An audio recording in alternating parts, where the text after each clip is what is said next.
So this is your first time in Zoom, right? Yes. So I'm going to walk you through some of the main features. Now, you see the little film strip on the top that has a picture of probably you in it right now. You see that? Yeah. So if you have multiple people in the room, you will see all of your students listed across here. And if you will be able to see them here in this film strip. And you actually have control over muting them or unmuting them. Although I love that feature. They can unmute themselves or turn on and off their own video as well. So Stevie, if I have 27 kids, am I going to see them? It says gallery view. I'll see all of them. You can switch and you will see many more of them at that point there. They'll be laid out, but you'll be able to see most of them. And what Zoom does is anybody who starts to speak gets promoted onto the main screen. So you get to see them if you ask them to talk, unless you decide to pin your video as the main video. You see what I've got here is you won't be able to see it, but in the viewers will be able to see it. I can pin my video. So my video is always the one that's up so they can only see me. So you can take over. So that gives you some control over the broadcast environment as you go along. Now, along the bottom of the screen, you'll see some tools, but I've got a lot of tools here, including the ones that I think are most important for teachers, which are screen sharing and a whiteboard tool down here. As well, I'm recording this. One of the very cool aspects of this entire process is if you give a lesson online to your students and say only half of them can make it because of whatever timing, you can record that lesson and then you can upload it to YouTube or some other online service so that they can get access to the lesson later and hear all the questions and see all the assignment. Or if they need to review, they can also watch it for review. So we've got some nice persistence there as a result of that as well. And I'm sure you'll want to critique your own performance as well, will you not?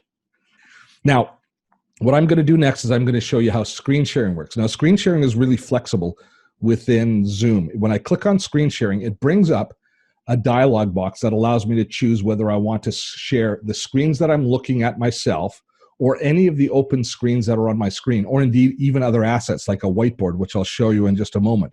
But for example, if you had a video that you wanted to play, if you had a browser window open with a YouTube video in it, you could open that window and you could stream that video back out to your entire community. Or I've got a QuickTime player open or a player window open with one of the videos, which is, I know, one of your favorite videos, which I can share with you right now.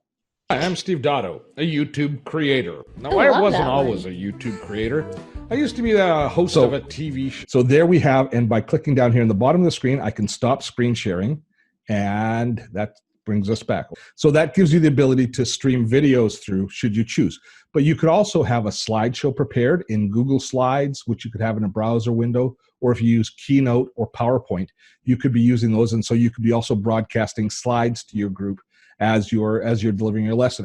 And then that, by broadcasting the slideshow to the group, it then eliminates the need for you to always be on camera, which a lot of people get a little bit self-conscious about. Let me show you a couple of other aspects. One is, if you look down at the bottom of the window, you can open a chat window, which allows your community, your people to talk back and forth. And they can do private messaging by clicking on it there, or you can message each other. Sorry? Like notes in class. It's like passing on notes, except the teacher can see them all. Oh, I get to see all of them. Okay. Yeah, you can actually see them all. And but it does allow you to do things like drop URLs or drop links or put in pieces of text that might support. That stays up as part of the video when I post it? No, the only thing that will post when you post the video is the actual video window itself.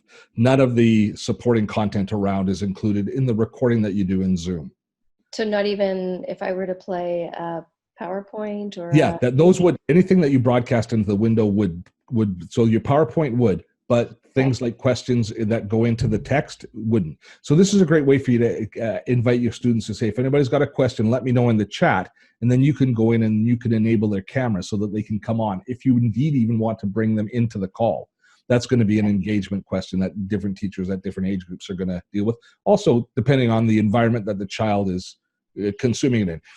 Remember, we're using computers right now, but Zoom works terrifically well at all mobile devices as well. So your students could be watching on the phone, they could be watching on an iPad, they could be watching on another tablet. There's a lot of different options for them to be able to consuming it. They don't have to always be on a computer.